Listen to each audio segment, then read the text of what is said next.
Yes sir, জওয়ান বর্ডারে যুদ্ধ শুরু হয়ে গেছে, তোমাকে এখনই বর্ডারে আসতে হবে। Okay sir. ছোটি আমাকে পরে রাখি বাঁধবে, আমাকে এখন যেতে হবে, খুব তাড়াতাড়ি ফিরে আসবো। ভাইয়া ছোটি, আমি খুব তাড়াতাড়ি ফিরে আসবো, ততক্ষণে তুমি নিজের খেয়াল রাখবে, ঠিক আছে? ঠিক আছে ভাইয়া, তাড়াতাড়ি ফিরে আসবে।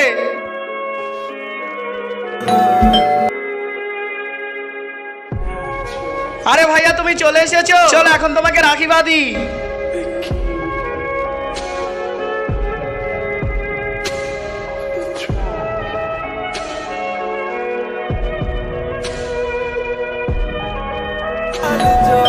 বন্ধুরা সবাই তো মায়ের জন্য লাইক সাবস্ক্রাইব করে, আজকে দেখবো বাবার জন্য কে লাইক সাবস্ক্রাইব করে এবং কমেন্টে বাবা লেখে। ভাইয়া বসে, এখনই আসছি। তোমার ভাইয়া যুদ্ধে শহীদ হয়ে গেছে। কি? আমার ভাইয়া তো ভিতরে বসে আছে। ভাইয়া, ভাইয়া।